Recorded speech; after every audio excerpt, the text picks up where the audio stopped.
This episode of the Troxel Podcast is made possible with support from ArchIT. Are you tired of standard IT services that miss the mark? Choose ArchIT for specialized, proactive IT management, BIM support, and robust data security tailored for architects. Whether you're a team of 10 or a growing firm of 50 plus, ArchIT understands the architecture industry and will empower your unique creative vision to enable you to do your best work. Embrace a technology team that enhances, not hinders, your design process. Visit getarchit.com for your free IT assessment and start transforming your firm and your tech experience today. That's getarchit.com. Welcome to the Troxel Podcast. I am Evan Troxel, and today I welcome back Geoff Manaugh to this special Campfire Series episode of the podcast. Geoff is a Los Angeles-based freelance writer covering topics related to cities, design, crime, infrastructure, technology, and more for the New York Times Magazine, The Atlantic, Wired, The New Yorker, The Guardian, The Financial Times Magazine, New Scientist, Cabinet Magazine, The Daily Beast, Wired UK, and many other publications. He is also the co-author with journalist Nicola Twilley of Until Proven Safe, The History and Future of Quarantine, which was published during the pandemic in 2021. And in 2016, he published A Burglar's Guide to the City on the relationship between crime and architecture. He also writes fictional stories that have been adapted into films, like his ghost story titled Ernest and We Have a Ghost, which can be found on Netflix. Now, if you heard that and are thinking, that doesn't sound like the normal type of guest for the show, you'd be wrong, because Geoff has already been on the podcast. In this episode, we go off the beaten path and reflect on 20 years of BLDGBLOG, which is Geoff's blog, and the evolution of online writing. Geoff launched his blog on July 7th, 2004, and I invited him back after last speaking with him 4 years ago in episode number 8 to talk about this rare internet milestone. He recently put up an Instagram post that prompted me to reach out to him and catch up, and in that post he snarkily said, "Wild to think it's been 20 years. I genuinely miss the camaraderie and friendship of the earlier phase of the internet, replaced today by an online culture so cynical and empty and sloganeering and pointlessly embittered on every level. Alas." And while that's true, Geoff and I continue to endeavor in creating valuable material for our audiences, and I've been a huge fan of his work for a very long time. I also thought it was appropriate as we find ourselves completely buried in AI-generated content found online today. And so as we delve into today's conversation, Geoff provides valuable insights into maintaining an online presence while playing, or perhaps more appropriately, abstaining from participating in the algorithm games of social media, the topic of content ownership, and the shift from traditional blogging to modern platforms like Substack. We get into the creative opportunities of blending architecture with other disciplines explored by Geoff, learn about his journey from blogger to author, his Hollywood experiences with his fictional writing, and upcoming projects, including a new book on archaeology. As always, my ask of you is to help the show by subscribing to Troxel on YouTube and in your favorite podcast app to let me know that you're a fan. And if you're watching this on YouTube, please click that like button that's right down below. And if you'd like to get an email when episodes are published with all the links and other information from the episode, sign up at trxl.co. You can also directly support the show by becoming a member at the site as well. Thank you so much for listening and watching. Okay, so now without further ado, grab a beverage, pull up a chair, and gather around the campfire as we celebrate 2 decades of BLDGBLOG in my wide-ranging conversation with Geoff Manaugh.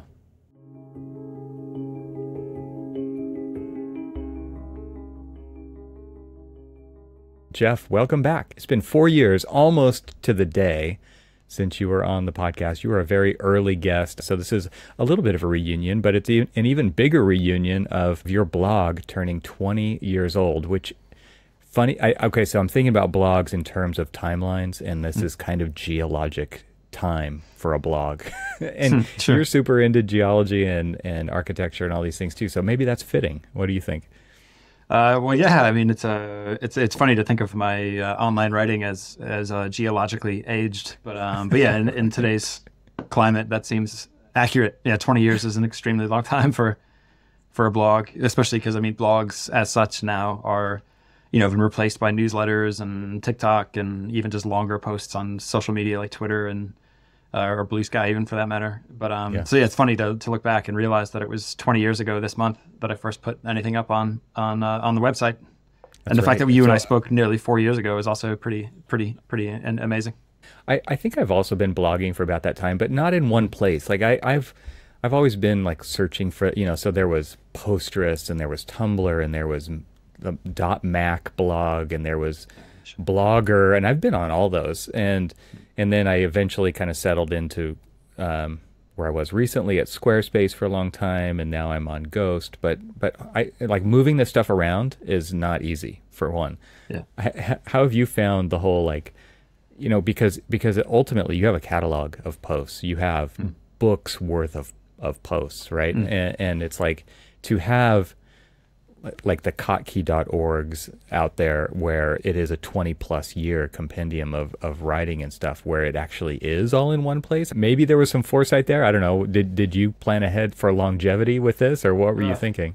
I mean, I don't necessarily know how much I was thinking about genuine longevity, but I did think that the organizational pleasure of having all of my writing in one spot, and that you would know where to find it, and that it was a single URL that you could visit, and I would just have basically an online portfolio of writing that I could direct people to, was definitely a conscious decision.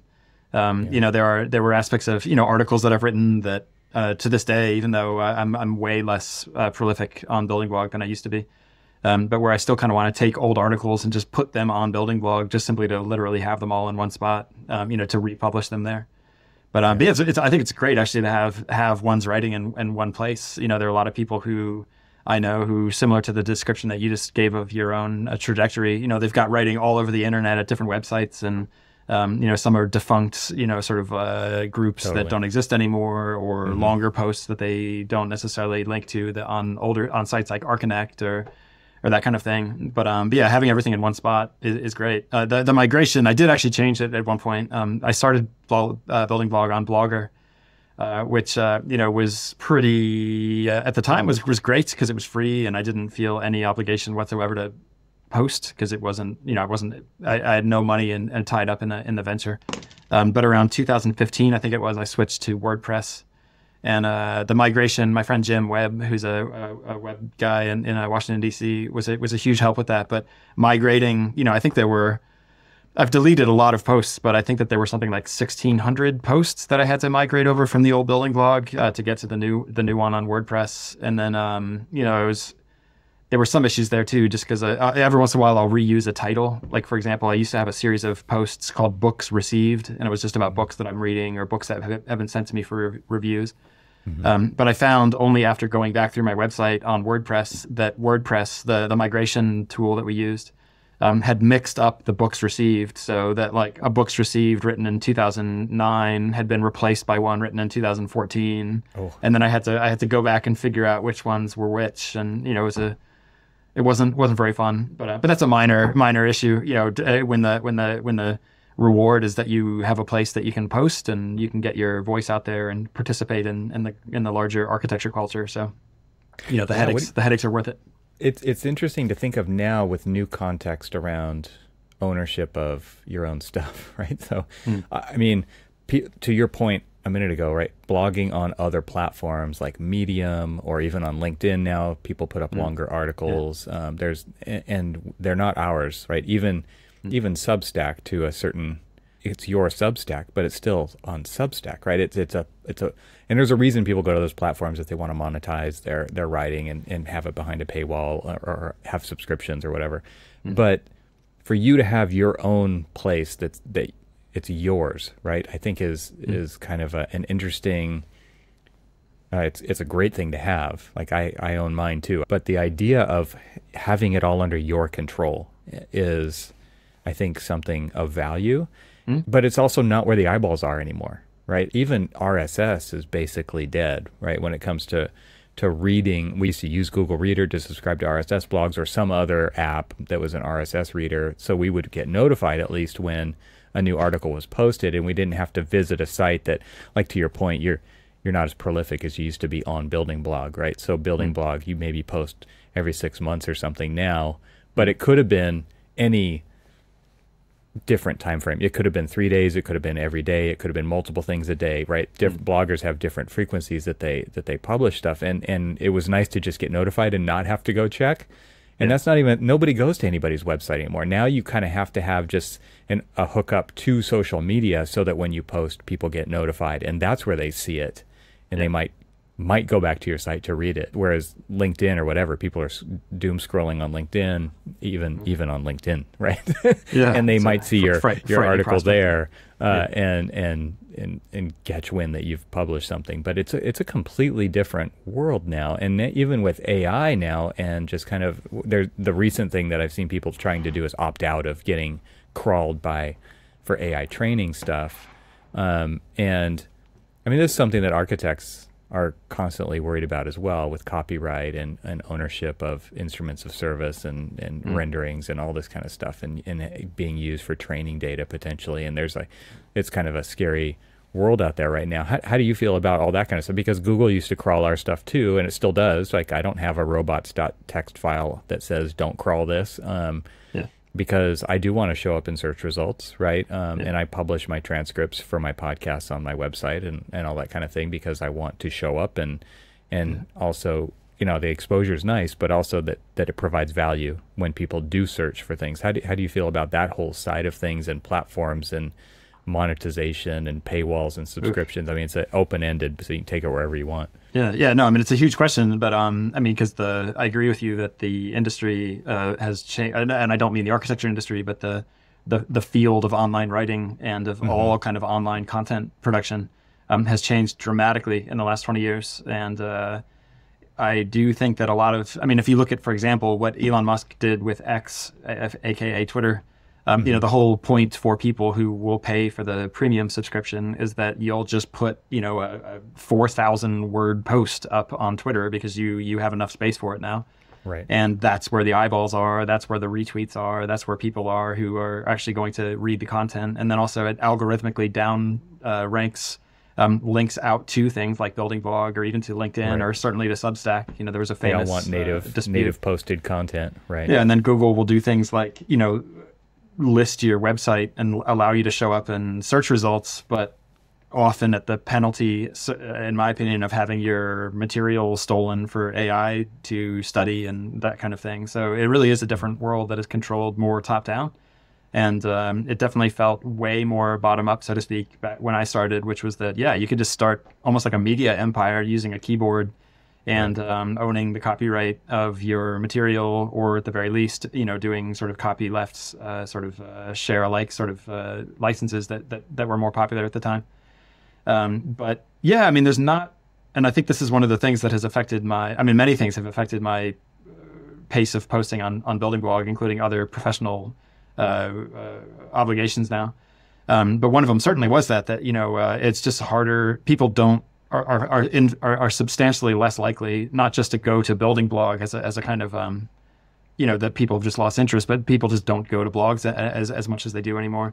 So I mean, the temptation would be, well, I could join, I could start paying for an X account and start putting stuff there, or I could start putting things on other platforms so that more people see them. But it's tough. I mean, I feel like the payoff there is that certainly I don't want to, writing for Twitter or X means that I'm just enriching other people who are profiting off of my material in a way that my own website shouldn't necessarily be something that they make money off of. But at the same time, if it allows me to make money, like am I doing my own self a disservice by not taking money that's sitting there on the table waiting for me to grab it, by not being more flexible in the platforms that I use. But there are a lot of problems with WordPress and the individual hosted blog anyway. But I think a lot of those are more like technical and typographic and user based. There are aspects of WordPress in particular that I really don't like. There were aspects of Blogger that drove me insane, which is why I left it. There are aspects of Substack, having sort of experimented a little bit with Substack, that I also don't like. I personally, the entire newsletter idea, I mean, I know it's where everybody is right now, but the one thing in the world I don't want more of is email. And the idea that, I subscribe to multiple Substacks, and some of them are daily, but it's just like, my God, I wake up in the morning and I've got, 12 emails and 9 of them are Substacks. And it's pretty overwhelming, actually. Like, I guess I'm old school enough, but I would rather actually just go to your website and just see what you have there. I haven't been there in 2 weeks, or I haven't been there in a couple days. Like, what's new? I know a lot of people find that too labor intensive, but I think it's worth it personally, and it's better than having my inbox explode with just what feel almost like those notes that used to exist in the 80s. What were they called? Like you'd get a chain letter, and then you were meant to forward it on to somebody else. But right. it just sort of feels a little overwhelming to constantly get everything as an email.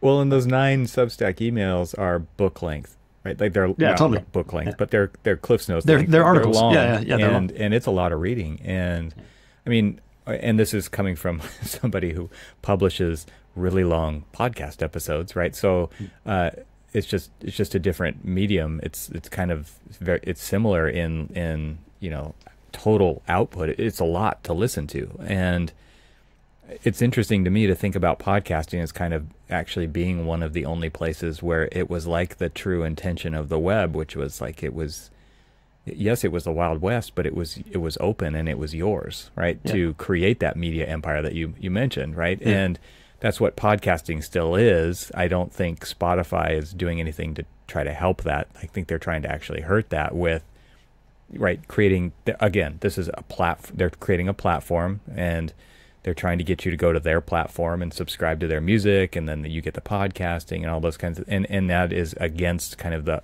original idea, just like so many businesses are against the original intention of what the web was about or what podcasting was about. So it's kind of interesting to me that Apple, being the largest podcast directory in the world, hasn't messed that up, right?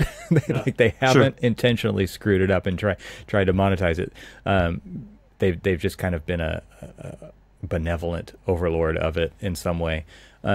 So it is interesting to me to kind of think about how this is also another long form way to deliver ideas, content, conversation to people, like writing is on the blogs and on internet. And at least there's a subscription model still with podcasting that works pretty well. And by subscription model, I don't mean pay for, I just mean like to subscribe to be notified when episodes come out. So it's a similar but different, and I hope it doesn't change, because companies are interested in changing it for sure. Yeah, it's interesting actually just listening to you describe that, because I mean, I do think that so many of these super platforms are going out of their way to make sure that you never leave. So if you go to x.com, you'll read this article and then this video, and then you'll watch an entire feature-length film that's been released on X, or documentary, or that kind of thing. And so you just never leave. Or same with other social media platforms, or even things like Apple, et cetera, et cetera.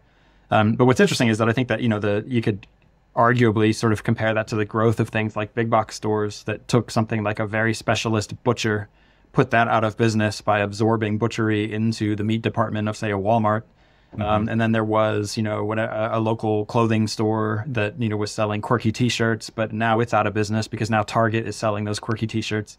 But this kind of thing where you get absorbed into a kind of retail empire, and even to the point now where there was a minor, I'm not going to say controversy, but a minor conversation online about a plan for Costco that was they were putting out a new building where, in order to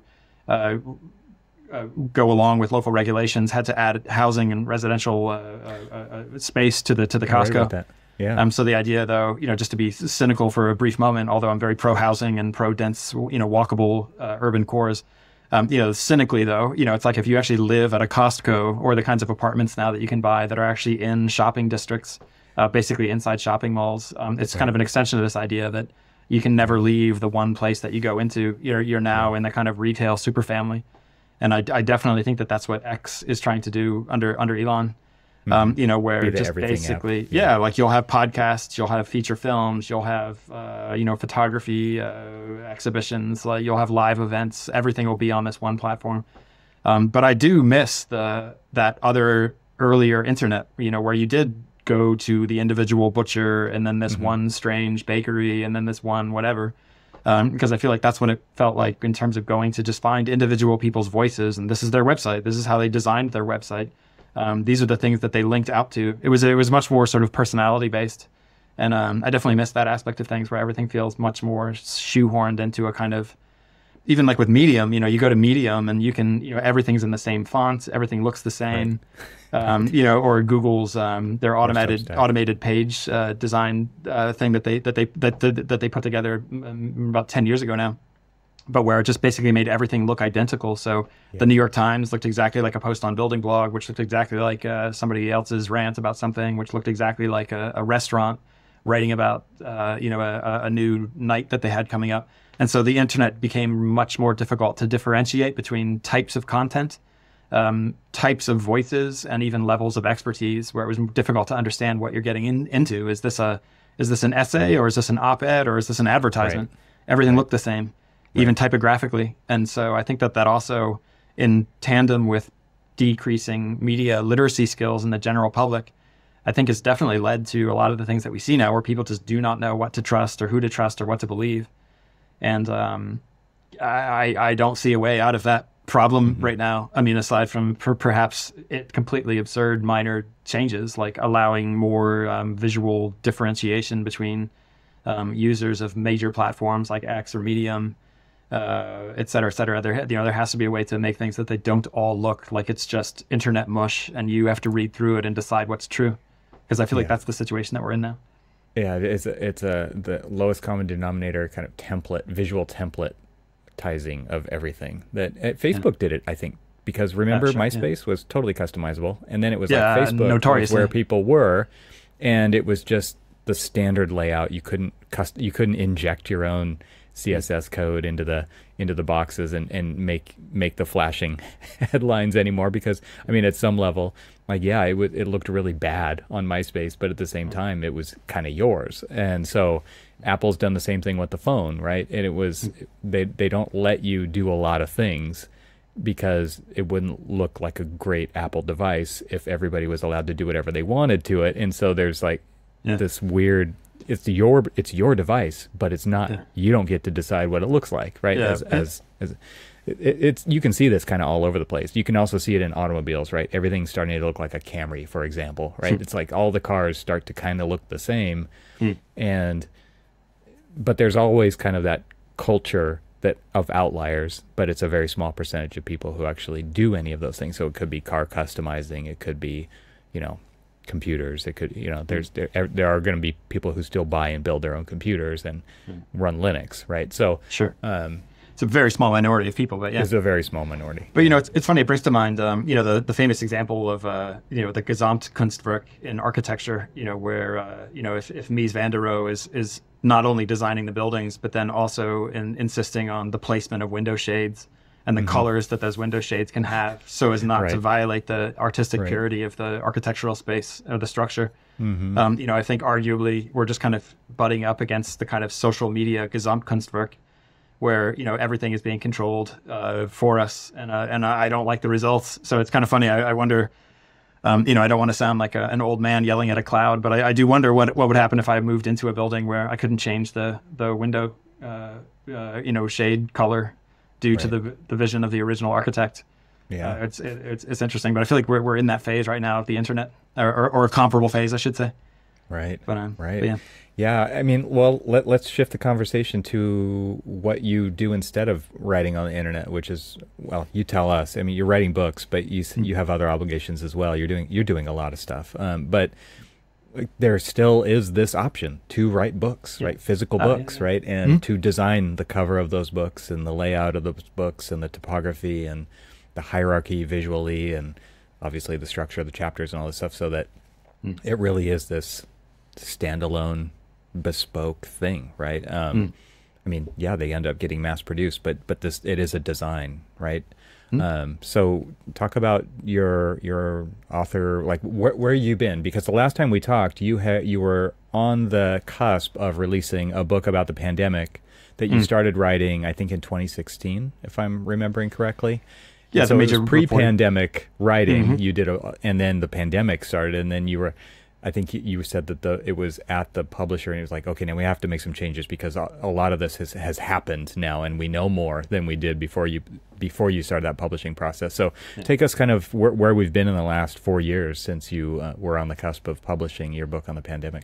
Sure. Or pandemics, not the pandemic. Yeah, sure. I mean, specifically, the book is it's about pandemics in the larger sense. It's specifically about quarantine as a spatial phenomenon and how architecture can be used to prevent the spreading of pathogens and diseases between people and animals and plants, which I think is I'm specifying there because I'm trying to show that you can write about architecture in ways that aren't necessarily, stylistic criticism of existing buildings or historical monographs of architects who lived in the past. And I know there are a lot of other types of architecture writing.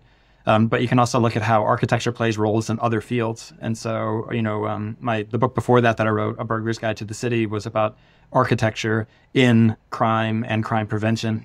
And specifically in the field of burglary, which is a spatial crime because it involves illegally accessing interior space of architecture. And so with the quarantine book, it was looking at architecture as a kind of frontline medium through which we protect ourselves from the unknown. The book came out in 2021. Came out ironically, actually, about exactly a year after our last that conversation that we had, because it came out in July of 2021. And since then, let me back up slightly. So since around the time A Burglar's Guide to the City came out in 2016, a kind of smaller secondary career of mine took off that then became my number one career, which was working in Hollywood for film and TV adaptations of things that I'd written. And so that was gradually kind of growing in the background of all of these things and led to a situation where quite a lot of articles and short stories and even A Burglar's Guide to the City, things that I'd written were getting optioned for adaptation in Hollywood. And it got to the point where I think at one point I had 12 active projects. Hollywood is a funny place, so they'll often option something and not do anything with it. Right. Or they'll take it all the way up to the finish line and then decide, oh, never mind, we're not gonna work on this project anymore. Which is sadly is what happened with the Burglar's Guide to the City TV show. It got all the way up to the final decision about what they were going to release in the fall, and we had the pilot script. Anyway, everything was in place, and then it got turned down. Oh. But yes, and then in 2023, a film finally did come out, a Netflix movie based on a short story of mine, and that was exciting. It was really fun. I got to go to the red carpet premiere, and it was a Netflix movie, so it was only in the cinema for literally just one night when they showed it at their own cinema that's here, a specially built place here in Los Angeles, and got to meet the stars, and I knew the director already and that kind of thing. But so that was exciting, and for me, and but so in the last 4 years I've been working still on a lot of short fiction that is now in the adaptation pipeline. I'm working on a new book now, and I'm still doing some reported nonfiction for outlets like MIT Tech Review, Wired. I just had a piece in Financial Times, things like that, looking at different aspects of architecture. Because still, at the same time that I'm diversifying maybe the audience for what I'm writing, I am still writing about architecture. In that sense that even a quarantine book is about architecture, a book about a series of heists is about architecture. Even the story that got adapted into a Netflix film was about a haunted house. So it's fundamentally has an architectural setting or an architectural structure around the idea of the story. And so I think that's going back to the conversation we were having about audience and platform. I definitely think that anybody listening to this should consider not just, it's great to have your writing in one place online, but consider writing in different formats, writing in short fiction, maybe experiment with a screenplay, do reported nonfiction rather than just an essayistic or, just sort of a blog post. Actually get in touch with people and do reporting, quote people, go on first person reporting trips to see things in person and write about them. And those kinds of things, I think, really do open doors in other fields, whether it's documentary film or whether or not it's, feature films like the Netflix movie that I was a part of. But there's a huge audience for writing, and there's a huge audience for ideas, and there's a huge audience for cultural production. But I think it's easy to get frustrated when you put something up on a personal blog and it doesn't immediately catch fire. Well, some of that is because people haven't seen it. You know, it's the wrong audience. You might have an audience, but it's not the right people for getting it into the correct context to get picked up by Hollywood or that kind of thing. But I think that if you're willing to seek out those kinds of audiences and try to figure out ways to write for them or get in touch with people or put your work in front of different audiences, I think the results can be really, really rewarding and fun. And for me, certainly have broadened the horizon of things that I cover and where I cover them and that kind of thing, and for whom I do so. But it's kind of a long-winded answer to that question, but I feel like that's the kind of stuff that's been happening in the last 4 years. So yeah, a lot of a new book, some Hollywood stuff, and some nonfiction. This episode is made possible with support from AVAIL. AVAIL makes the best software to manage all of your AEC digital content. Dedicated to developing tools that save AEC teams time, AVAIL has now added Revit Application Version Management to its suite of content management capabilities.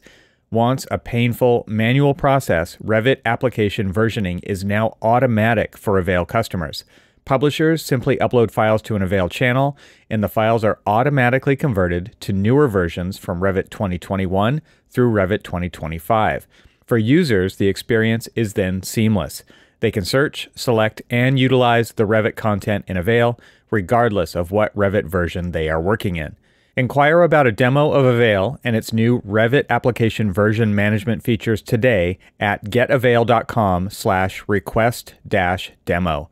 My thanks to AVAIL for supporting this episode of the Troxel Podcast. And now, let's get back to the conversation. Interesting. And like, you didn't plan that out in advance, right? It's interesting that what you're saying is you chased some of these interesting ideas and they turned into something that opened a door for something else. And one of the things we talked about in our last episode was this idea of kind of connecting the dots. You see these interesting connections. I mean, the name of the episode was "This reminds me of that," right? Sure. And so you're just constantly observing and noticing, and you see something, and oh, that reminds me of this thing over here, and that reminds me of this. Like the tunnels remind me of the subways and the inside of this and the under that. And I think that's really interesting how you're willing to chase those, not knowing where they're going to lead, which I think is kind of like any design problem that's open-ended. It's like a wicked problem, right? You don't know where it's going, and you're figuring it out as you go down that path. Yeah. And to me, like that's kind of what architects are built for, right? Like that is, you're looking for interesting mashups, which I think every time I hear what you're working on, it's an interesting mashup. Like I didn't think of those two things together before, right? And I think it's interesting that the thread that runs through this is architecture. And so we probably talked about this on the last episode, but it's been 4 years. So let's refresh. Like, where does that come from for you? Like, why is that the thread for you? Yeah, that's a good question. I mean, I can answer in the specific, I guess, just, for me in particular. I guess I noticed that so much of what I'm interested in can be traced back to architectural or spatial questions. And so, as a child, I was super interested in things like lost cities and the jungle and ancient ruins. And I read a lot of like fantasy and played Dungeons and Dragons. And I was really interested in the lost kingdoms of the past or whatever. But that's fundamentally it's an architectural obsession with lost buildings or abandonment or dereliction.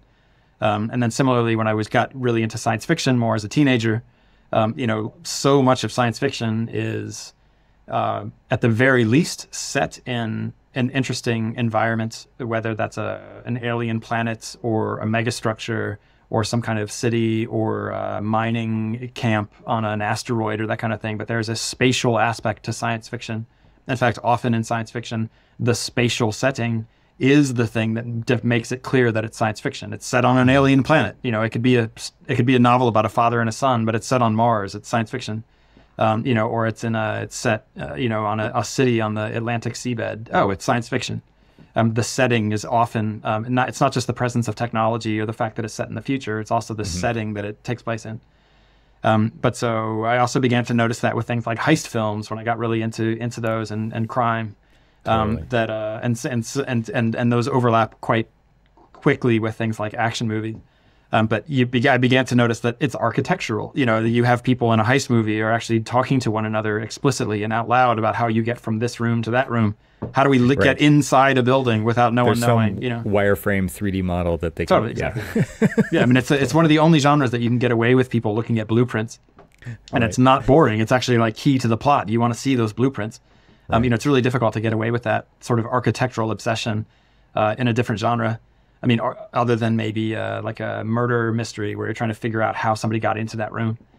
And then, of course, you throw in actual architecture, by which I just mean buildings and the built environment and cities and questions of transportation and, park design and streets and even now things like sea level rise. And then the aesthetic aspects of that as well. Buildings I like, quote unquote, you know, just something as simple as that. The things that I like to see or the buildings that I like to be in spatially and atmospherically. Again, those are all spatial questions. And then things like, other aspects of things that I'm interested in, like warfare and the results of war, such as, refugees and the humanitarian aftermath of conflict. Those are also architectural questions. You know, where do people go? What was what aspect? How was the destruction wreaked by the people who did it? There are a lot of aspects of those kinds of questions that are spatial and architectural.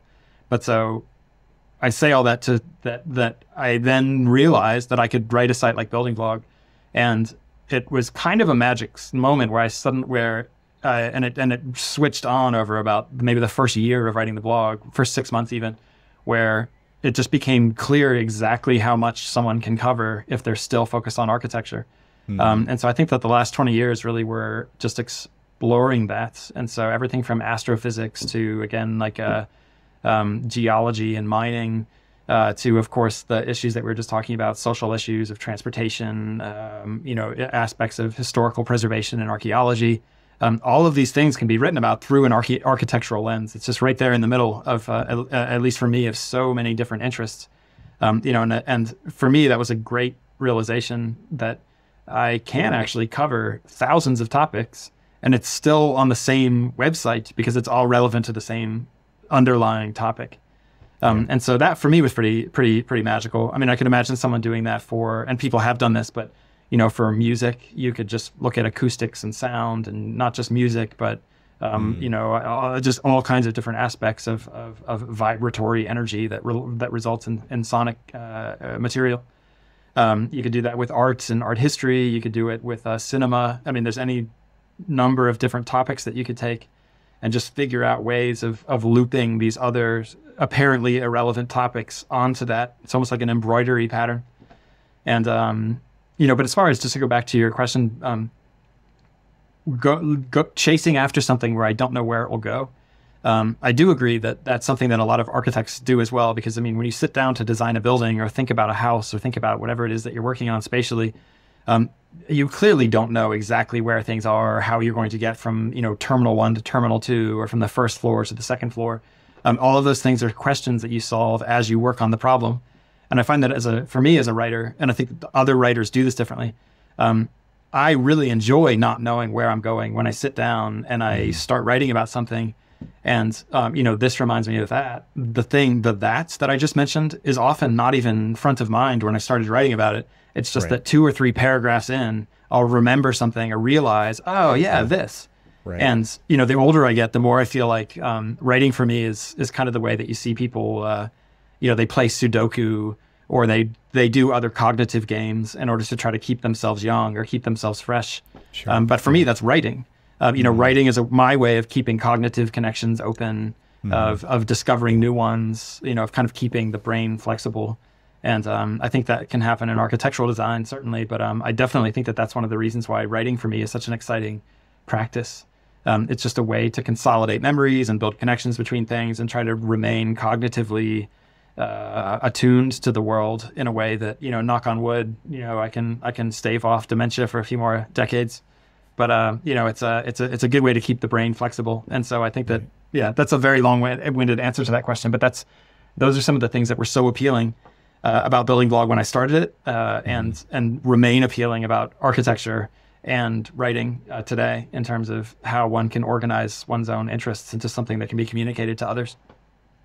You and I are very alike I would call you a man of many interests. You have a lot of different interests, and I am like that as well. And I encourage that on my other podcast, ArchiSpeak, to architecture students or people working in architecture. Is like, get away from the desk, get away from the computer, take those vacation days, go do things that you normally like. Don't do staycations, right? Go travel, see things, because it makes you a more interesting person, number one, to have experiences like those, but also those experiences lead back into your projects.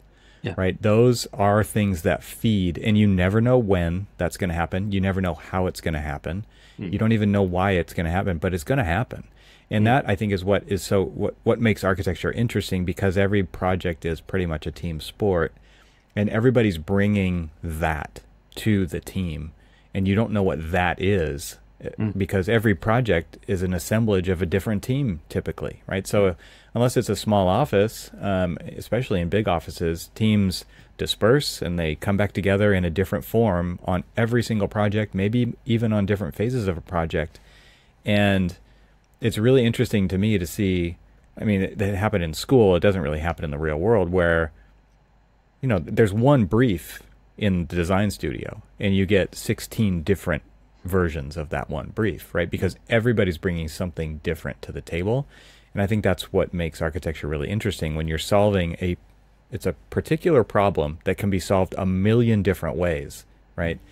And we're going to solve it the way that we solve it because it is an organic thing. But I think that's what's so interesting, is what people are bringing to it. And so you have a list of interests, right? And you've talked about a few of them, like geology, archaeology, burglary, crime, architecture.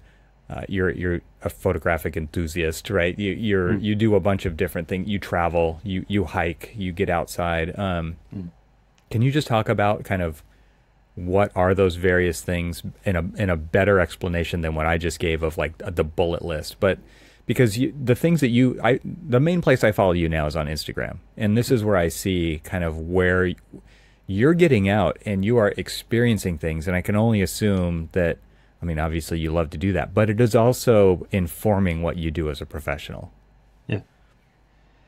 Yeah. I mean, it's a big question, but I do think that travel is certainly a huge part of the way I sort of keep my batteries charged. It's a big aspect of my life. I don't know some of it is maybe that, I moved around a lot as a kid, so I got very used to showing up in new places. I was going to new schools every four years or so. And I know that other people have moved much more than that. But nevertheless, every 4 years since I was born, I had to show up in a totally different state, go to a totally different school and meet totally different people and figure out a totally different lifestyle. Different regions of the country, different sizes of metropolises, from a tiny rural town to cities. And so I think I've always enjoyed that, showing up in places and meeting people and seeing new things. I was a very enthusiastic budget traveler when I first graduated from college, almost immediately. I'd say about 2 weeks after graduating. I was off to go backpacking. I was in China. I was in all over Europe, and that set a pace that hasn't necessarily flagged. It's easy because my wife and I don't have children or pets, so it's quite easy for us to leave the house and go do things together, and not worry about things like where the kids are going to be or what's going to happen to the dog or the cat or that kind of thing. But I do think that taking the time to see places is super important, especially if one is interested in architecture. Being able to see going into structures and experiencing them. It's really not even a seeing at that point. You're experiencing, you're hearing, you're literally feeling a space, whether or not it's a draft or the temperature inside, or if it's just the fact that the ceiling is 100 feet above you and the acoustics have changed. Just recently I was in Norway for part of reporting for the book that I'm currently working on, which is about archaeology. And somebody gave me a tip to go see this really fascinating museum. It's two brothers, the Vigeland brothers. I think it was the Emanuel Vigeland's museum. The other Vigeland is the brother who designed a sculpture park that is this incredibly weird park in Oslo. Yeah, it's super strange. Incredible. It's kind of homoerotic, but also sort of Yeah. a celebration of family and human virility. Yeah. It's very, very strange. But in any case, the chapel that I went to, and maybe you've been there actually, was his brother's work, where it's very weird. It's a church cathedral, or sorry, it's a chapel, or chapel-like space that's it's quite a long walk. I walked there. It was a nice day, so it was about an hour walk from my hotel.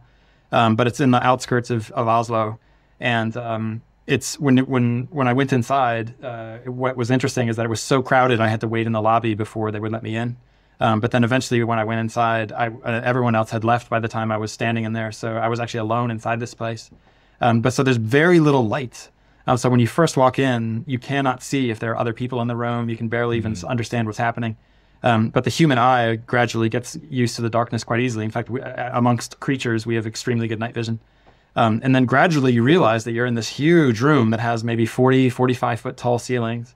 All of the walls are painted with these weird, almost paganistic sort of writhing bodies. It's all very fertile and very kind of Scandinavian folk horror. It's very, very, very weird. It's almost a Dantean.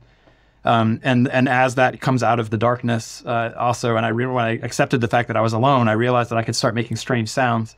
And so I got to experience the space acoustically, through little claps or clicking my tongue. In fact, I made a recording just to hear it, because the decay on the sounds was like 7 to 9 seconds long. It was very, very long. Wow. And I mentioned that as an example because, you can look at pictures of an interesting chapel outside Oslo, and you can say, wow, that looks really cool. Or you can go to it and you can stand inside of it and you can feel the air and you can listen to the sounds and really kind of, and even just adjusting your eyesight within a space and seeing more detail emerge as your eyes get used to things is a pretty incredible spatial experience.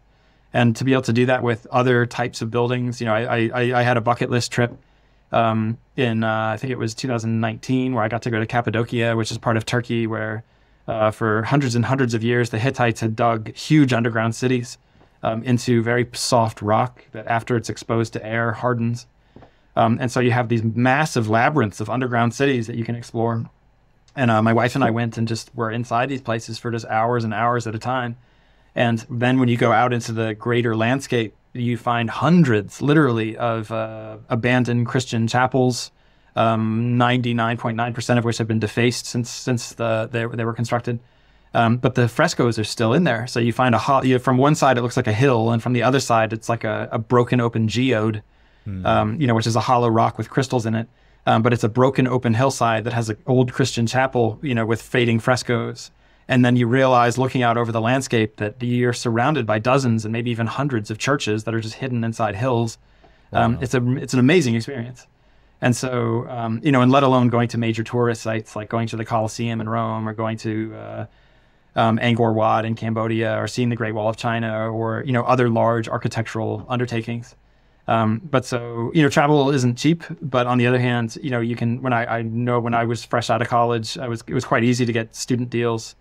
I still have some of my old student IDs that you could get international student identity cards and get really good discounts on things.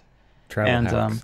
Yeah, totally. And I think that's a hugely valuable aspect of things. And then you mentioned hiking. I do think that I know that not everyone is a big hiker, and everyone has different levels of physical ability to do these sorts of things. But to those who are physically able to hike, I do think that it's an incredibly invigorating and exciting way to experience the landscape, to actually be out there. Outdoors, if you go to places like Zion National Park in Utah, or Canyonlands, the architectural forms that are revealed, some might use the word architectonic instead of architectural, which implies human design. But the architectonic forms that are revealed over long term of erosion and uplift and earthquakes and landslides and just like general rainfall over millions of years, you end up with these absolutely beautiful sort of hulking geometric forms that you can walk around, and you can experience the shadows and listen to the wildlife. And it's a really architectural experience. It's a spatial way to engage with landscape. It's a way to bodily invest oneself in the world. And I think all of those experiences are very important. Having said that, other things are also quite important. Like, I think as an architect, or rather for architects, I also just recommend looking outside of the architecture building, not just by going to the Grand Canyon, but literally look at things that are happening in different departments, look in different fields if you're not in school anymore. You might find something quite fascinating if you go to an astronomy conference, or if you go watch a movie about something you didn't realize you were interested in. I often find with a lot of architects who are very pressed for time, as you know, architecture is a notoriously overworked field, that there's a feeling of not urgency, but of lack of time. And so, if you're going to go see a movie, I know many architects who feel like, well, then it should be as architecturally relevant as possible. Or if I'm going to read a novel, it should be a novel that is as architecturally relevant as possible, because I don't have a lot of time to read a murder mystery, or I don't have time to go see this kind of thing. But I find very often, not always, but a very, very high track record of success in going to places outside of the field of architecture and finding something where you're like, oh, wow, I hadn't thought of that from a spatial point of view, or the fact that what they're talking about has to be designed by somebody. Even just an example is in the quarantine book. We went to an agricultural disease research center that was under construction. And, you might think to yourself, what does agricultural disease research have to do with architecture?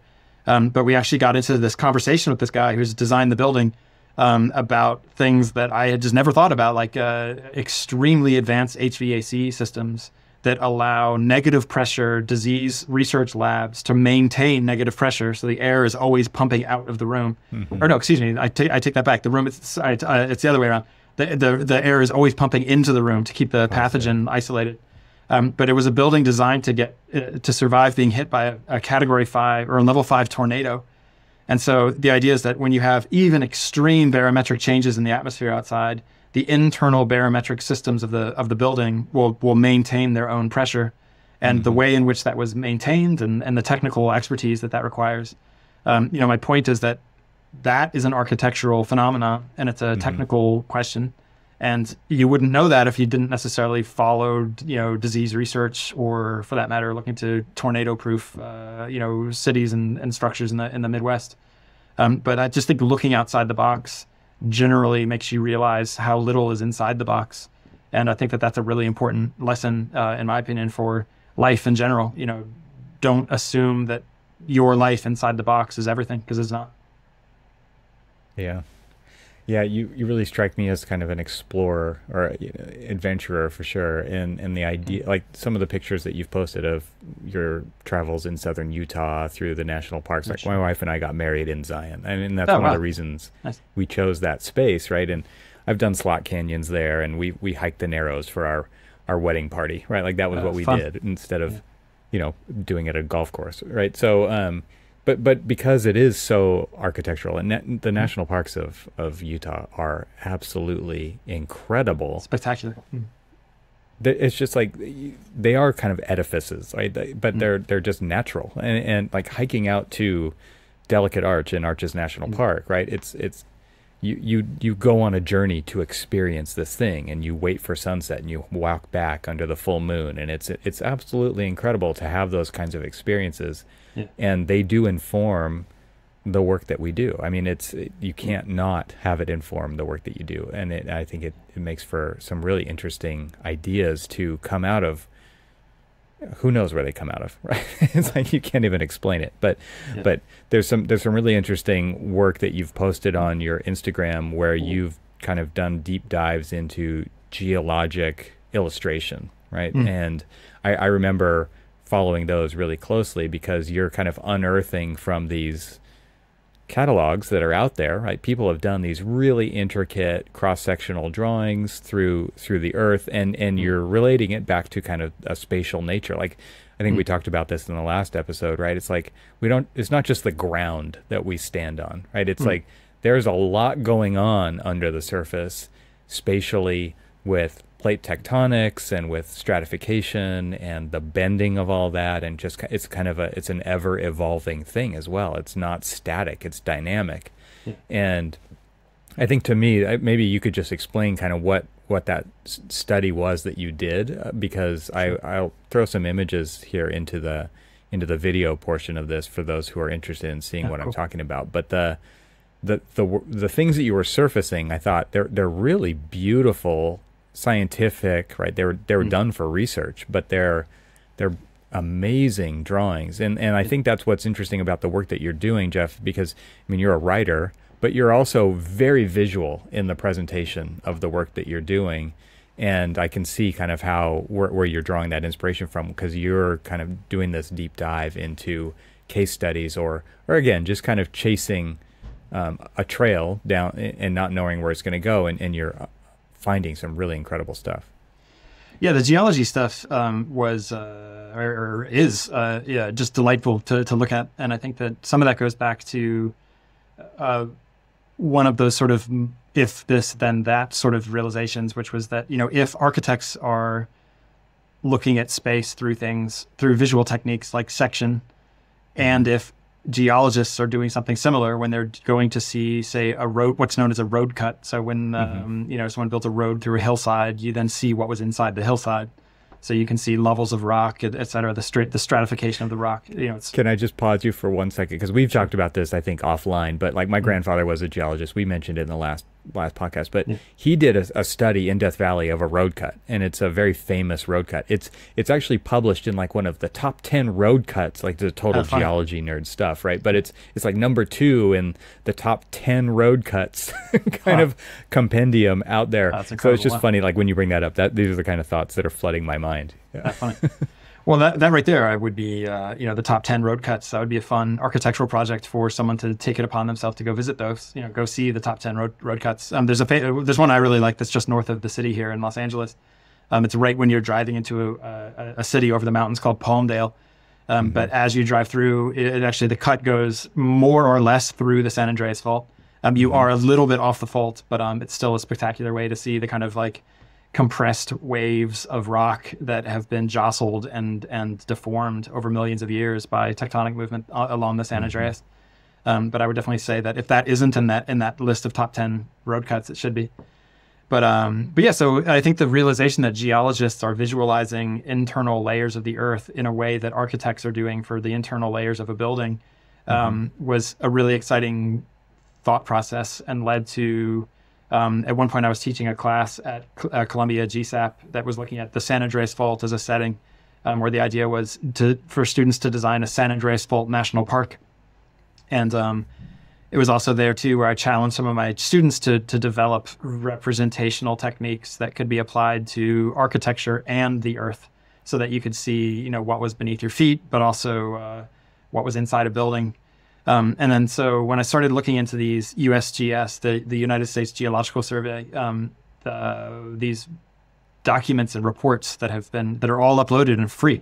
It's one of the reasons why I'm a patriotic taxpayer, because I feel like, you know, we have incredible government services, and I'm a fan of those. But so the USGS has this amazing archive of free geological research that's published, and the ways in which the geologists and the geological illustrators that they worked with figured out how to represent complex landscapes are incredible. And I think that if you could show those or adapt those to an architectural setting, there are things like one of my favorite techniques is called a fence diagram, which is basically you're taking a section not just through one hill or one part of the landscape, you're taking a section behind it and then a section behind it, but then you're also taking sections perpendicular to those. So you end up grid. Yeah, it's a grid of sections, right? Totally. It's exactly. Really exactly. Interesting. And so, you know, you could imagine a fence diagram, a grid of sections cut through Boston, or, you know, or cut through London, you know, cut through wherever you might want, cut through Cappadocia, the place in Turkey I just mentioned. You know, the things that would be revealed by that would be absolutely incredible. And then also isometric diagrams of mines, maps of mine tunnels, you know, that the USGS has produced, where you'll often have, you know, one layer of the tunnel in one color, or excuse me, one layer of the mine in one color, and then below that, you're looking at a plan of the mine.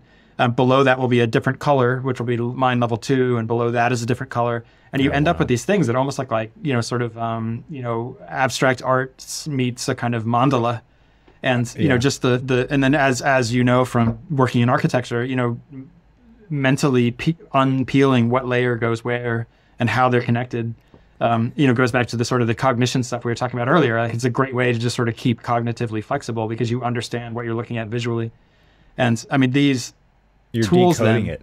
right? Yeah, exactly. Yeah, you're interpreting and it. it's like using AutoCAD where different layers were just represented with different colors or different elements where you know, you had 7 colors or 8 colors that you would boil everything down to, but you knew exactly what you were looking at just based on the color that the line was, right?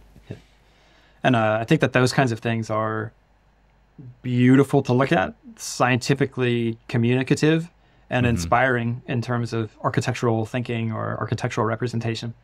And so I still have unbelievable quantities of those geological materials, so I should continue uploading them.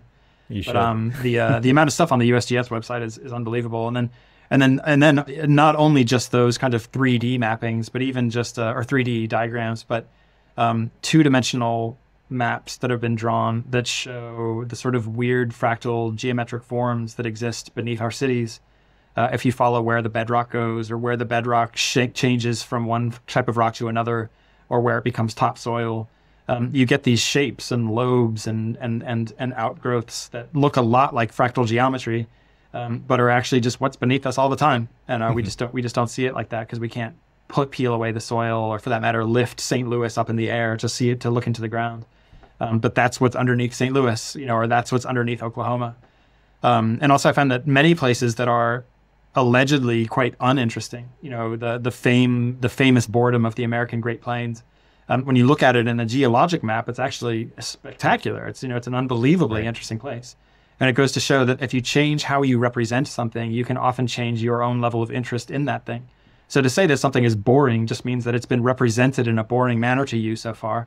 And there's a new way of looking at it, and that those ways exist. And so it's also exciting to see the USGS as a kind of a way of changing how we think about representation and how we think about what we're capable of producing in terms of depicting the Earth. But yeah, I mean, I think also then, you know, getting in touch with geologists has been pretty exciting. I've spoken with many geologists and plate tectonics researchers, and all of this stuff informs my writing, my thinking, and I certainly think it would be true for others as well. You know, to speak with people outside of your chosen field and get to know even just the vocabulary that those people use. You know, like a fence diagram. It's an interesting phrase to have in my pocket. I had not heard of that before. I saw that post that you had done. Yeah, and I was like, oh, that I didn't know what that was called. Yeah, so challenging your students to design fence diagrams of you know, buildings would be quite exciting. Right. This episode is made possible with support from AVAIL. Along with their newly released Revit Application Version Management, AEC software company AVAIL has added another powerful new workflow feature called Palettes to its suite of content management capabilities. Palettes are user-customized lists of content in AVAIL and can function as a favorites list, as starter content for a specific project, or to drive workflows such as redlining construction details. Customers administrators can add palettes to their accounts through the AVAIL Manage portal page today. Interested in seeing palettes in action first? Request a demo at getavail.com/request-demo. AVAIL helps AECO firms better manage, organize, and navigate information faster. My thanks to AVAIL for supporting this episode of the Troxel Podcast. And now let's return to the conversation. Yeah, you strike me as a very much of an inside out, like the way that you experience things. You like it like you said earlier, it's spatial. I think a lot of architects are kind of outside in. We start at a very high level, we zoom in, zoom in, zoom in, zoom in, then we zoom back out, and then we zoom in, and then it's kind of this constant modulation between zooming out and zooming into the big picture and the tiniest details. And obviously there's a spatial component to that, and how all these things come together, and spaces that people inhabit that are the things we actually create. But there's still kind of this aesthetic tendency that we, but you're talking about an experiential, spatial, acoustical, right? Light, like these are very architectural at the very foundations of architecture. And I think it's so interesting to think about the spatial. They're not buildings, but they're still, a lot of times, they're man-made things like mines, like you were talking about, like subways and different ways to convey people and objects through space, and mine shafts with carts, and obviously the shafts part. And it just seems to me like they're so experiential in nature. I think that's really interesting in the way that you even communicated experiencing that chapel in Norway, right? It's very inside first, outside maybe second. I don't know. But the idea of that experience, I think, is really the nugget of this part of the conversation, because you don't get that looking at images, right? You talked about that earlier. You can't just flip through Pinterest or Google, or as it used to be, magazines and books, where in school we would do case studies. It was never the same as going to the place and experiencing it for yourself, and maybe even doing that multiple times. A recent example for me with this was, I had seen images and I had heard other people talk about the African American Museum on the National Mall, right, in Washington, D.C. And that's not the full name of it, but the full name of it is very long, and I don't remember it exactly. So I'll put it in the show notes. But what an experiential museum to visit. I don't know if you've been there or not, but it's I've been to the Guggenheim in New York as well, and that is experiential, right? Like, it's like go to the elevator, go to the top, and then work your way back down. And this one, it was the opposite. It's like go to the bottom and experience the timeline from beneath the ground, dark, and it still gets lighter and lighter, and it's this progression through spaces on the inside is absolutely phenomenal. Like, it blew me away.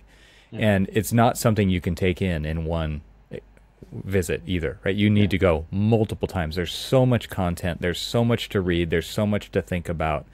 I think that it is unfortunate that we are always so pressed for time working on projects, and you don't get to take the time to really build your rapport with space, as it were, right? Doing these things to be able to then take that experience and apply it to your work that you do. I mean, obviously people can choose to do that, but oftentimes it's like that. These are the things that end up on the back burner.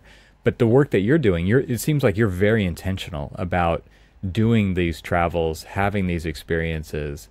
If you were to kind of lay that out for people, like, how much time are you spending? I'm sure there's a blend, like you're probably working while you're doing this stuff too, but if you were the experience side versus the doing side, like what do you feel like your breakup is there, or the percentages of those? I mean, in terms of travel specifically, or just like the experiencing of all of the different things that I see you posting about versus like the actual, like, you're sitting down to write. And if you were to give some numbers to that. Well, yeah, I think that number definitely changes over time. I think that not in one direction, but there are phases of my life where quite a lot of time is spent more reflecting on things and writing about them, whereas there are other times where it's very much more sort of doing centric, so to speak. Where it's about the experience, it's about taking things in. I find that when I'm traveling, one of the things that's so good about, and I like so much about being a writer, is that it's quite difficult to not find something to write about, especially if you're traveling to a location where you're already kind of keyed up to see things, because you're in a different location. You don't know what's going on, so you're noticing more very basic things that people take for granted as part of everyday life seem really exotic and strange. Travel has that effect of heightening your sensitivity to detail. And so if you also go, and that's even for people who aren't writers. So if you are a writer or a photographer or doing anything involving documentation, you'll begin to notice that, wow, I could actually write a piece about this building or about this person or about this place that I visited or this landscape or this historic site. And so it often means that when I'm traveling, I get to see things that I might not otherwise have expected to see, or that I might not otherwise have gotten access to. Because if you get in touch as a journalist in town, often it's much easier for doors to be open to you. And so that's one aspect of this that I like so much. So there's a friend and colleague of mine who I admire, who started an entire organization called the Infrastructure Observatory, because I can't remember this place he was trying to get into, but I want to say it might have been a data center. But the origin story was that he was trying to get a tour of a data center, and they were like, "Why would we give you a tour of our data center? Who are you? Are you with an organization?" And so he came away from that with the realization that all he had to do. Yeah, so he started this thing called the Infrastructure Observatory, and then got back in touch with some of these people and you know, got a group of 4 or 5 other infrastructure nerds together. And all of a sudden he was getting permission to go inside places and see them because they were the infrastructure observatory. So I think that, you know, having a reason to see stuff is definitely good for getting access to those places, beyond just showing up as a tourist, you know, and taking pictures and realizing that how cool it would be if you could see that, but you can't get in because you didn't call ahead or that kind of thing. But yeah, I think it's definitely, you know, with travel too. I mean, I do find that it's not all time off, you know, so I will often have days where I'll be in a great city or I'll be in a really interesting landscape or place, but I have to spend hours in the hotel room working on, you know, either a piece of writing that's due or preparing myself for what I just said, like a tour or an interview that's coming up later that day. And so, you know, it's not always, you know, it feels a little silly, like you spent all this money to go to halfway around the world and you're sitting in your hotel room for 5 hours. But, you know, that's the trade-off, is that you have to get the work done and actually do this stuff. And so it's a mix of, business and pleasure, I guess you could say. But speaking of the African American Museum, though, I mean, one of the things that blew me away spatially, specifically and only in terms of spatial, is just how much larger it is inside than it appears to be from the outside. It's astonishing, actually. Because even I've been back to DC several times since I was in there. And every time I drive past or walk past, it's always amazing to me because it does not look like a large museum. But it's an absolute cavern. It's enormous. So yeah, it's a nice, that alone is a nice architectural trick. I knew you would like it because of the underground nature of that. Well, any basements. It's big underground. It's bigger than the footprint that is above ground, you know, from what I can tell. I haven't studied any drawings, but that's my sense of it. It's kind of like the Griffith Observatory, right? It's like you go into the planetarium, you go down below, and you're underneath the front plaza. It's kind of similar to that. Yeah. It's very cool. There was something I was going to ask you about there. I'm trying to remember what it was. We were talking about travel and workload and doing versus experiencing. Oh yeah, I will echo what you're saying about starting the infrastructure observatory. That's what a podcast will get an architect as well. I mean, basically, I am a member of the press by having So I don't even know what the time frame would be, but I obviously been doing this for a while, so I don't necessarily want to hinge it on a long-standing podcast. But I would assume also with Building Blog and things like that, like all of that helps, right, to be able to then apply for press credentials, because I mean, whether you talk about it or not, like you're still a member of the press, right? And you then have opportunities to do things that the general public doesn't necessarily have access to. And so I would encourage people again to, like, if you come up with reasons to talk about this stuff, come up with reasons to write about this stuff, come up with reasons to draw these things, and just put a name behind it, and you can also do the things that Geoff was talking about. It's firsthand experience. It's great. I think it's absolutely fantastic. And those opportunities would not be available, and nor would I have foreseen them in any, and I still don't, right? But they do show up, and I think it's absolutely fantastic to have that ability to access those things that other people can't. Yeah, I totally agree. Yeah, I think that, you know, we live in a time where other people might be more inclined to take the influencer route, so to speak, where, you know, you hear such nightmarish stories where somebody, you know, as an influencer, oh, you know, I'm an influencer, I'm going to depict your hotel room, so can I get a free week in this hotel? Or, you know, I'm going to upload a picture of my dinner to Instagram, so can I get 50% off the bill? You know, being an influencer purely to just get free crap from places, I think it's definitely not the right way to go. Right. But I think that, you know, having something like a podcast or a blog or a newsletter, or even if you're just a journalist for someone else's platform, you know, you can still get access to places that you wouldn't normally get into. I mean, I clearly don't recommend that you take advantage of that and, you know, put people out of time by pretending that you're going to cover something that you're not going to. But I do find that, it's an extremely useful and great way to learn more about places. And also I find people are very generous. You know, I think that we live in a funny time, but I do feel like people they do want to share their experience in their life and their everyday environment and the things that they do for work.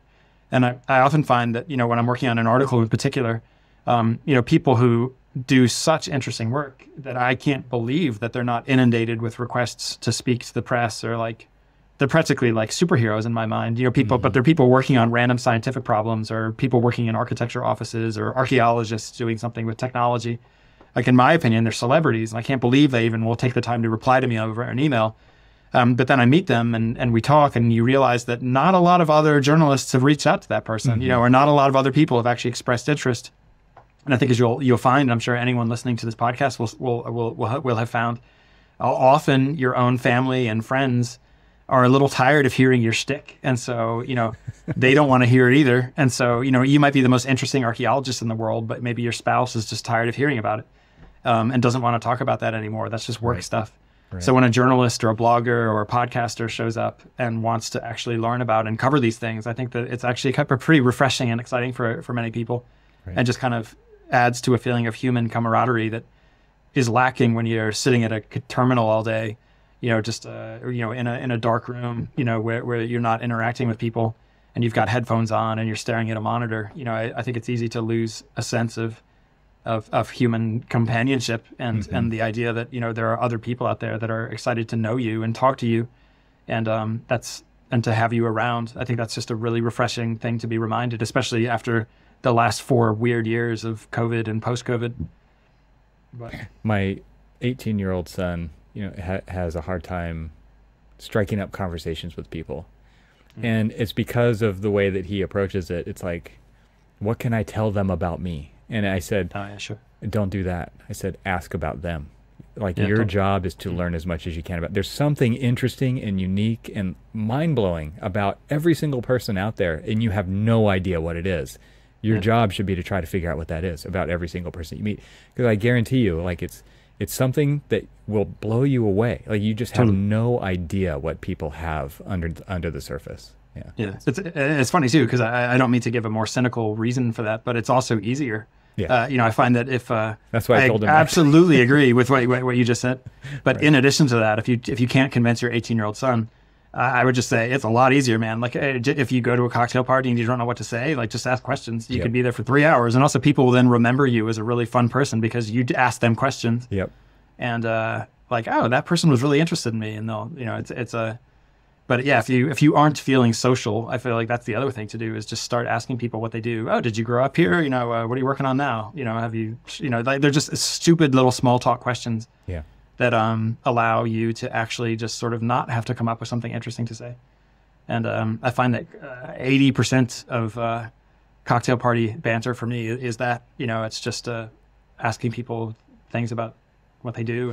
But I agree that then you get to the less cynical stuff, which is like, yeah, you actually learn genuinely interesting things. I mean, there's so many things that I've written about or think about or have popped up again in my work or in my life are just random throwaway comments from someone who had a bizarre line of work or had a strange experience, or was going through something with their family that it just was so dramatic and bizarre that I still think about it.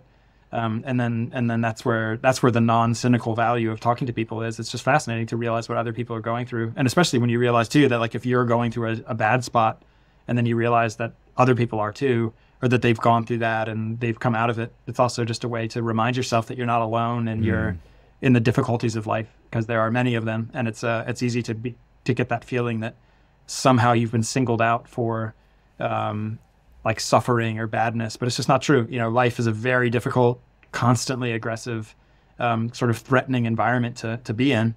And it can be reassuring to know that other people experience that too, but that's a different conversation. So I'll just leave it at that. I'll give an example of this wild phenomena, right? And this just happened like 2 days ago. I met a guy down the street at a outdoor food place, and I'd follow him on YouTube, and I was like, hey, I recognize you. He's like, oh, cool. Nice to meet you. You know, I'll follow you back. And that was it. It was just like this. So then I started looking through his videos on Instagram, and I see him doing a 50-mile trail run with another guy that I'm familiar with, an acquaintance of. And so I then see that guy that he's running with. And I was like, oh, I saw you in a video with this ADU guy. And I was like, so you're a endurance runner. He's like, I had no idea that he's an endurance runner. Well, it turns out that he ran the Pacific Crest Trail in 51 days straight. Oh, good Lord. Record holder. Like, this guy is a better than Olympian quality runner. And I had no clue. And I found this out. And then now I'm doing the research, right? I'm like, look, I look it up. It's on the fastest known time website. They're producing a documentary about it. And he ran the Pacific Crest Trail from the border of Mexico in the U.S. to the border of Canada in the U.S. in 51 days straight, no rest days, 50 to 60 plus miles per day of running. Fully supported just by his wife and kids in an RV, right? So some days he's off on the trail in a bivvy, just, you know, in a very small pack, but this guy just goes and goes and goes and goes. And I had no idea, right? And how would have, I was like, hi, I'm Evan. Hi, I'm Timothy. Oh, you're a runner? I'm not a runner. I don't care about running at all, right? but I asked him about his running, and it led to this. Just he blew my mind with what he's capable of, and I thought that was such and now I get to tell it to you on this podcast. I just thought it was so interesting that like all of the conversation led here. But anyway, it's really interesting. So Geoff, it's incredible. Yeah, it is. So tell us what's next for you. We'll start to wrap up the conversation here. But what are you mentioned you're working on another book. Obviously, you're doing other things too. But give us an idea of where you're headed in the near future. I guess I'd say in the near future, I still have a couple active Hollywood projects. So fingers crossed, knock on wood, do whatever it takes to get these. One's a TV show and one is a feature film, but they're still plugging away, and I'm optimistic. But they're based on 2 short stories of mine, so it's based on fiction. And then just again in the near future, then I'm working on this archaeology book, which has been absolutely a blast in terms of reporting. For me specifically, archaeology was when people ask you what you thought you were going to be when you were 7, or 9 or 8 or whatever the question might be. For me, it was an archeologist. I was just totally fascinated, by abandoned cities and ruins and temples and artifacts. Everything about it just blew me away. So for me, it's also just exciting to be covering a topic that I'm excited about. But it's also architectural, so it's specifically looking at different ways of representing the past of and buildings that are no longer standing, but they are still present to be used the right instruments. And so I just got back from a long trip in April where I was hanging out with geophysicists who have designed experimental electrical devices that can see through the floors of cathedrals. Wow. There were some people that are working on an autonomous ground vehicle that can find Viking settlements. Wow. Buried Viking settlements. And that's on top of some research I was doing for the same project a couple of years ago, where I met a guy who wants to basically start a kind of European space agency, but that's looking down instead of up. So it'll be a terrestrially focused, archaeologically informed subsurface agency. So I'm putting all that together into one book, and I still have some travel and some likely some telephone interviews in some cases, just to clarify some details. But I've just seen some devices and machines in person that blow me away. I've met amazingly interesting people who, again, in my opinion, are celebrities.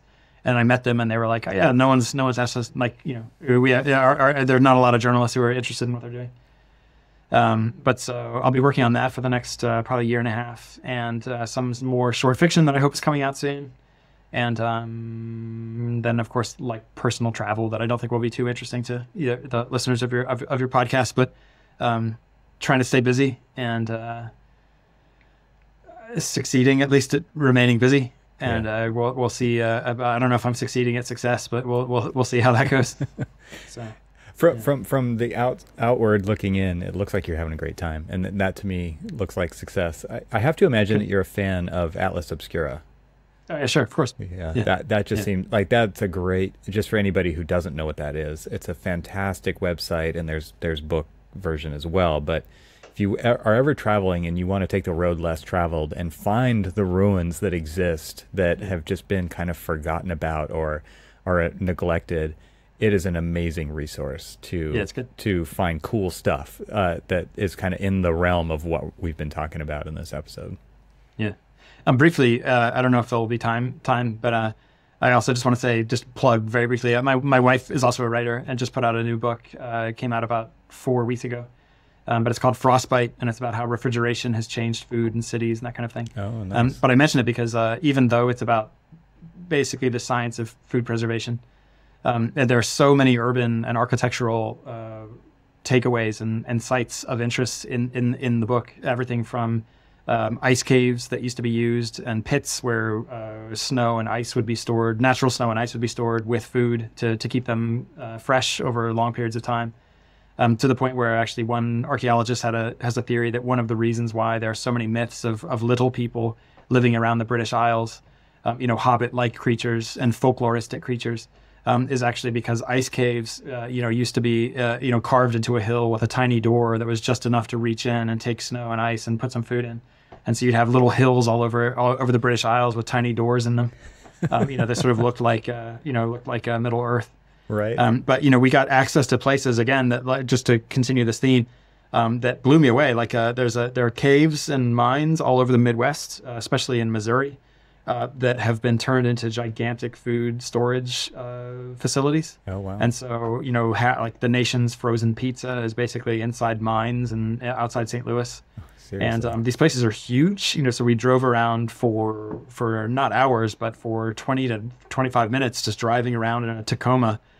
With these huge pillars holding up the Earth's surface above us. Underground. And then just underground. And then 5 to 6 floors of shelving holding craft cheese and ice cream and all basically the nation's food supply, is being held inside these huge artificial caves and mines in the American Midwest. But so I could go on for great detail, but it's a great book and it's exciting, and it's also evidence that even something like refrigeration is going to have architectural implications, and you can still come back to that spatial question, and that architectural question really does underlie almost everything. And that's just one major takeaway I would say to anyone listening. I will definitely be checking that out. And if you could just say her name and the name of the book one more time, and I will include it in the show notes so people could just click. But sure, it's called Frostbite, and it's by Nicola Twilley. Nice. I can text it to you as well. Okay, sounds good. I will put links to Building Blog on there and your Instagram. Is there anywhere else where people can follow along with what you're working on? For now, I'd say that's probably good. I do have an X/Twitter account, but I don't really use it. And I've been playing around with Substack, but it's not really architecturally relevant. Ironically, it's just like me randomly writing crap. So I'm not sure I want to institutionalize that yet.